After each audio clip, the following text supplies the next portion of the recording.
Muchísimas gracias a Anika por esta gentil invitación. Es de verdad una distinción para mí compartir este podium con el doctor Pablo Guelber, el doctor Mauricio Gutiérrez, estrellas de la ortopedia mundial, para compartir con ustedes algo de la experiencia que hemos tenido en estos últimos años en el manejo de la membrana de Yalofas para lesiones del cartílago. Lo primero, si no cambiamos no vamos a poder progresar, hay que estar aptos para hacer cambios pertinentes, romper los paradigmas. El que no cambia la forma de pensar y de actuar nunca verá el progreso. Todo el planeta de la ortopedia sigue en la búsqueda de cómo resolver las lesiones del cartílago con un enfoque mucho más biológico y sumado a la parte sintética. La Organización Mundial de la Salud reportó que 579 millones de pacientes tenían artrosis en el año 2020. Por razones obvias, todos y cada uno de estos 580 millones de personas tuvieron una lesión condral u osteocondral en el arranque de esta cascada de deterioro articular. Seguimos buscando que los desenlaces sean predecibles, que los tratamientos sean costo efectivos, que sean actos quirúrgicos simples y reproducibles y que por supuesto se mantengan en el tiempo. Todos anhelamos buscar una cicatrización del cartílago que se parezca lo más posible a ese antipático y esquivo cartílago hialino tan difícil de simular, o por lo menos que la cicatriz que se forme supere funcional y biomecánicamente al fibrocartílago, y es allí donde comienza a fortalecerse el concepto del Hyaline-like, de la cicatriz parecida al cartílago original. Nuestra mayor experiencia es en rodilla. Nos llama mucho la atención que el 59% de nuestros pacientes son de la articulación patelofemoral, el patito feo. Nos ha ido bastante bien. Nuestra primera línea de tratamiento siempre es el conservador, y cuando perdemos el control de la situación comenzamos a pensar en actividades quirúrgicas. En una estructura supremamente compleja, marcadamente especializada, con espesores variables según la geografía y con contornos articulares muy complejos que hacen que las opciones del tratamiento sean limitadas. ¿Cómo hacerlo? Pues con la artroscopia convencional sería lo ideal para evitar artrotomías, de alguna manera una cirugía más mínimamente invasiva, pero la mini-open asistida también es supremamente útil. En la técnica artroscópica es verificar la personalidad de la lesión, la extensión de la lesión, verificar que los bordes estén claramente definidos. Generalmente hacemos las nanofracturas idealmente menor de 2 milímetros. Hemos venido cambiando en los últimos meses el concepto de las microfracturas, verificar que la profundidad del estímulo sea suficiente y que idealmente esas nanofracturas sean hechas de manera manual. Siempre verificar que el estímulo biológico sea real, que haya migración de las células mesenquimales pluripotenciales al lecho donde estamos fertilizando para poder sembrar la malla. Siempre estar muy atentos, sobre todo el ayudante, la persona que nos acompaña en cirugía, a cerrar el agua para evitar la migración accidental de la malla, verificar que la hemostasia sea de la mejor calidad posible, estar limpiando la plataforma o el tobogán de lanzamiento, secar el lente las veces que sea necesario y comenzar a habituarnos en esa sensación chicluda de la malla mientras terminamos de colocarla. Pero también se puede hacer asistida por mini-open, como la clínica de Hashi, que el doctor Alejandro Jaramillo nos ha enseñado, una mini artrotomía con una subluxación muy cómoda, una exposición completa. Es una paciente que el doctor Jaramillo tuvo la oportunidad de revisar 6 meses después con una resonancia nuclear magnética, con resultados clínicos e imagenológicos fantásticos. Esta es cortesía de Carlos Esteban López, un colega nuestro de Bogotá que hace toda la preparación artroscópica y cuando decide ya colocar la malla hace una mini open de la manera convencional, coloca la malla, verifica todo y antes de irse vuelve y mete el lente para confirmar de que todo está bien.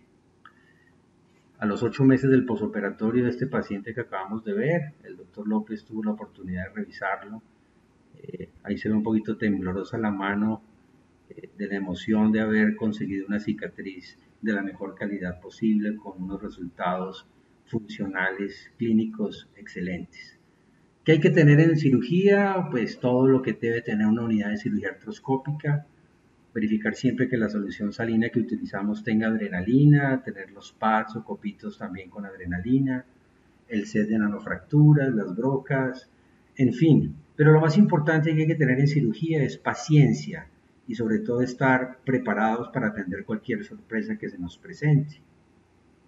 Ya desde el año 59 el doctor Prairie nos enseñó que el estímulo desde la médula ósea generaba una cicatriz de fibrocartílago y que a su vez la decompresión también generaba alivio del dolor, con unos resultados buenos inicialmente, pero que a los 2 años definitivamente el concepto que tenemos ahora es que esa curva de éxito va descendiendo de manera dramática y los resultados funcionales se van perdiendo con el tiempo y casi que el 80% de esos pacientes terminan en artrosis severas. Y posiblemente la explicación a ese deterioro en las escalas funcionales clínicas de los resultados es porque la técnica de las microperforaciones no las estábamos haciendo de manera adecuada. Por eso se generaban quistes, osteofitos. El no utilizar los andamios o las mallas de contención celular para atrapar las células mesenquimales tampoco se usaba. Eran microfracturas alone, aisladas. Y la no atención de las patologías concomitantes o simultáneas, pues pienso yo que es una de las razones por las cuales se deterioran los resultados. Hoy en día no dejamos abandonadas las inestabilidades, corregimos los desejes patelofemorales y femorotibiales, modificando las cargas y somos obsesivos en la salvación y preservación meniscal.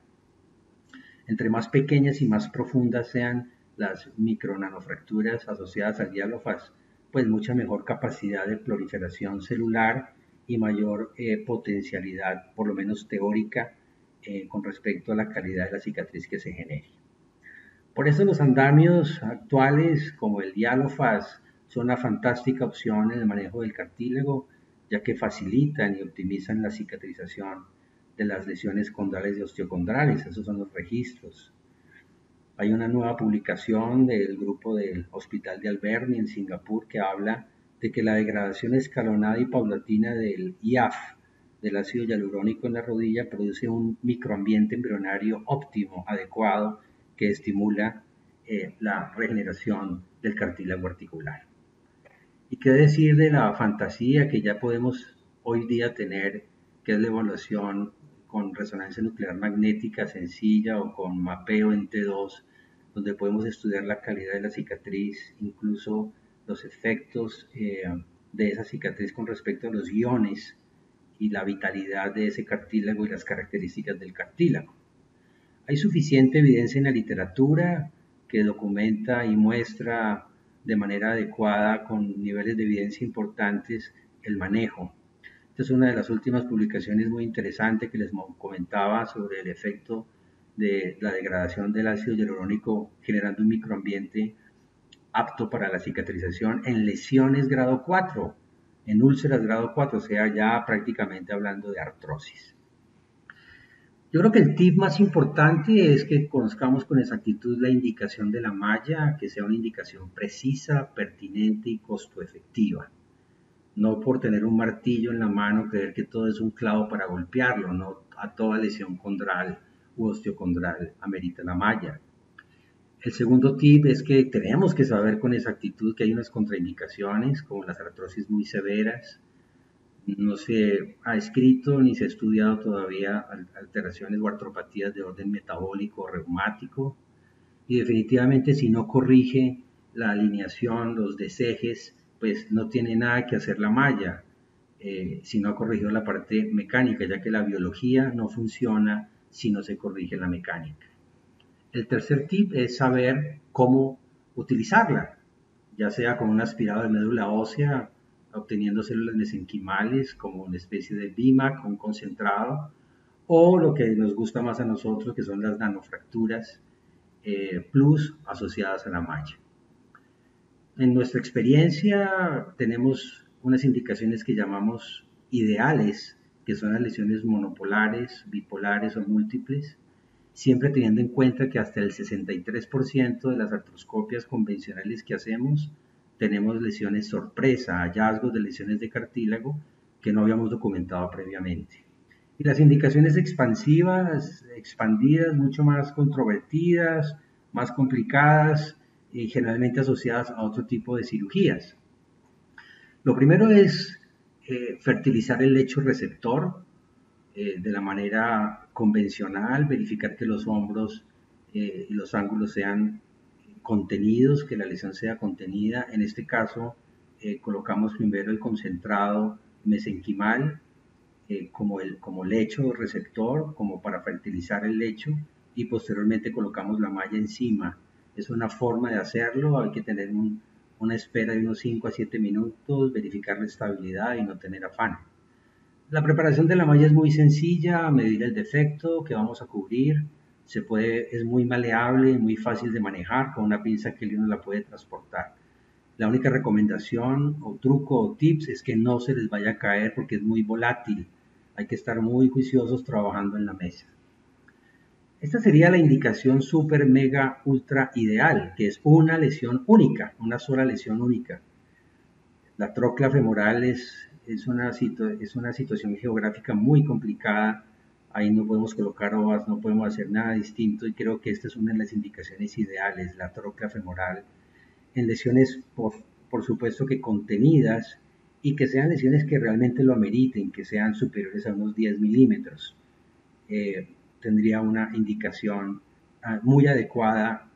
Igualmente, cuando encontramos lesiones múltiples condrales, como este caso que tiene una lesión en la rótula, una lesión en el cóndilo femoral interno y una lesión muy severa a nivel de la tróclea femoral, pues hombre, aquí no podemos colocar múltiples OATs, a veces no tenemos o generalmente no tenemos la disponibilidad de aloinjertos estructurales.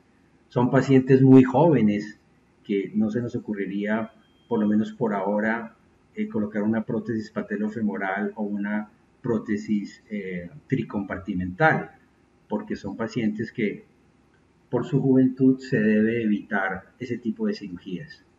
Y se pueden colocar las mallas, como en este caso en los 3 sitios, en la rótula, en el surco y en ese cóndilo femoral eh, interno, con resultados bastante satisfactorios en las escalas funcionales y las evaluaciones por resonancia nuclear magnética. Creo que el mensaje o uno de los mensajes más importantes es estar preparados para las lesiones sorpresa. Es una indicación ideal tener la disponibilidad. Este es un paciente que vamos a hacer un ligamento cruzado anterior y una sutura meniscal y encontramos esta lesión también a nivel de la tróclea, más hacia el surco femoral lateral. Son lesiones que a veces pasan desapercibidas o son lesiones ocultas o mal interpretadas y no resolverlas podría ser calificado como negligencia. Por eso hay que estar preparados para poderlas resolver en cualquier momento. A mí me gusta mucho cuando hay lesiones grandes y profundas de la patela, porque podemos colocar varias capas, 2 o más capas. Pacientes que pues, un aloinjerto estructural es muy costoso, es una cirugía abierta, la viabilidad de esos condrocitos de un aloinjerto estructural no los conocemos, o sea que una muy buena opción es lesión grande y profunda de patela, incluso asociada a la aplicación de factores de crecimiento. Usamos unas agujas a veces laterales y medias de la rótula para poder hacer las microperforaciones. Es algo muy sencillo. El truco es que esa plataforma entre perpendicular a la lesión de la rótula para estar muy cómodos y tener la opción de colocar 1, 2 o 3 capas de la malla y poder siempre cubrir el defecto, además del estímulo mesenquimal como lo estamos viendo allí. Esto es el dolor de cabeza de todos, una patología que no tiene solución. Los que hacemos preservación articular pues intentamos evitar la prótesis al máximo. Esto es lo que el doctor Pablo Gerber ha denominado y bautizado como el patito feo de la rodilla, que es la artrosis patelofemoral del paciente joven, donde hacemos fasciatectomías laterales, anteposiciones de la tuberosidad anterior de la tibia, en fin, para ganar tiempo. Estos pacientes post-meniscectomía lateral, con mucha frecuencia los vemos, donde hay defectos de cartílago a nivel del platillo, y en esas lesiones de osteocondrales post-meniscectomía es supremamente útil porque uno puede colocar la malla, una o varias, y rellenar todo el defecto y utilizar incluso el menisco para que se estabilice. Y estas son las lesiones con menisco sano, es un menisco lateral sano, pero con un hueco, con un cráter enorme a nivel del platillo postraumático sin lesión meniscal, donde hacemos las subcondroplastias fuera adentro, dentro fuera. Utilizamos esos pines multiángulo para avivar y fertilizar el lecho receptor, y podemos colocar previa medición, como se está viendo allí, retirar la capa calcificada, estimular de manera adecuada la biología y colocar despacio capa tras capa hasta que logremos rellenar completamente el defecto, como se ve en la imagen de la izquierda. No atender el hueso subcondral pues sería un tratamiento insuficiente. Por eso siempre estamos preparados con una trefina de estas características, de rellenar con hueso autólogo de esponjosa o de banco o sustituto óseo a través de una trefina. Colocamos la guía en C y de una de esas guías colocamos la trefina, rellenamos el hueso subcondral enfermo y colocamos la malla en el platillo tibial, como lo estamos viendo en la imagen de la izquierda. En lesiones bipolares en espejo, en pacientes jóvenes, pues primero hacer la osteotomía por razones obvias y utilizar la guía en C, de adentro afuera, de fuera adentro, para fertilizar y estimular y colocar las mallas, inicialmente en la tibia, que es autoestable, y segundo a nivel del cóndilo femoral, y siempre verificar la estabilidad de la malla, que nos permite una rehabilitación mucho más precoz y adecuada. Este es uno de los temas de mayor controversia, indicaciones extendidas, que es cuando hacemos un paciente que tiene una lesión del ligamento cruzado anterior, una lesión meniscal, que hay que hacer una osteotomía, que hay que atender las lesiones condrales. El truco o la sugerencia es hacer la osteotomía de primero, si ya está definida, por supuesto, y de último colocar la malla. Este, por ejemplo, es un paciente con una artrosis femorotibial interna bastante importante, pero tiene solamente 34 años. Fue un futbolista profesional durante mucho tiempo, con unas lesiones meniscales importantes que decidimos atender con las suturas convencionales a manera de cincha, a manera de suturas perimetrales. Se hace todo el gesto quirúrgico, la fertilización, la preparación del daño condral, verificar de que queden con bordes estables, que sean lesiones de cartílago lo más contenidas para que la malla se pueda fijar. Si no se puede fijar, utilizamos, como vamos a ver ahora, un pegante. Hacemos la estabilización del ligamento cruzado anterior de manera convencional, porque si no arreglamos la estabilidad y no arreglamos el eje mecánico con la osteotomía, pues no va a funcionar la biología. Entonces, estas indicaciones extendidas es para pacientes jóvenes que queremos evitar un reemplazo articular tan rápido. Al final de que se ha hecho todo, la preservación meniscal, la osteotomía, el ligamento cruzado anterior, es cuando hacemos la parte final de la colocación de la malla. Les insisto, primero en la tibia porque es autoestable, tapa uno muy bien el defecto, colocando una, dos o tres, como uno lo quiera hacer, y finalmente lo coloca en el cóndilo femoral, que es un poquito más complejo, pero se puede hacer, y siempre verificar la estabilidad de la malla. Si uno no está seguro de que la malla está estable, a pesar de que ha preparado muy bien el lecho, que ha fertilizado bien el lecho, que ha hecho todo el gesto adecuado, lo que hacemos habitualmente cuando no estamos seguros de que la malla está estable, es colocar un fiber glue, un pegante. Por ejemplo, esta malla nos parecía que estaba un poquito inestable y esa es la razón por la cual siempre tenemos que tener en el quirófano la posibilidad de un pegante adicional como este, una fibrina que nos permite adosar muy bien la malla y nos deja irnos tranquilos para la casa, verificando la adhesión suficiente. Igualmente en las lesiones muy profundas de la rótula, les comentaba que nos gusta mucho, por ejemplo, estas lesiones muy profundas, hacer las microfracturas fuera, adentro, adentro, fuera y colocar el pegante antes de irnos para la casa, fijando la malla y dejando la malla a nivel del cartílago vecino sano, como le estamos viendo en esa imagen.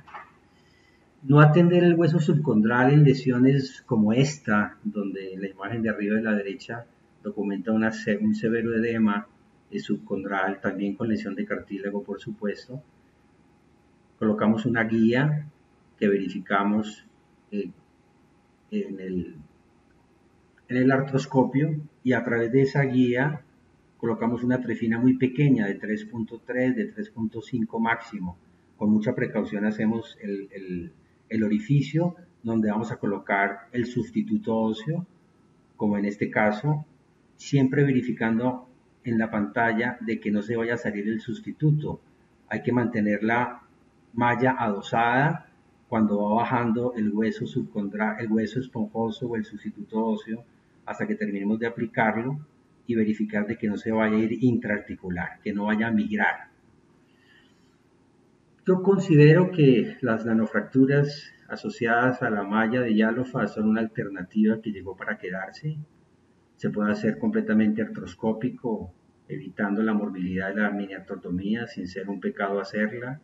Es una técnica fácil, reproducible, con menor morbilidad que la homosarcoplastia múltiple, que injertos osteocondrales múltiples. Nos ayuda a resolver cirugías tipo sorpresa y cirugías complejas. De todas maneras, hay que tener claro que los desenlaces y los resultados de un acto quirúrgico no son por usar uno u otro producto o una u otra técnica quirúrgica específica. Los desenlaces y resultados son el manejo individual e integral de cada caso en particular. Muchísimas gracias por su atención.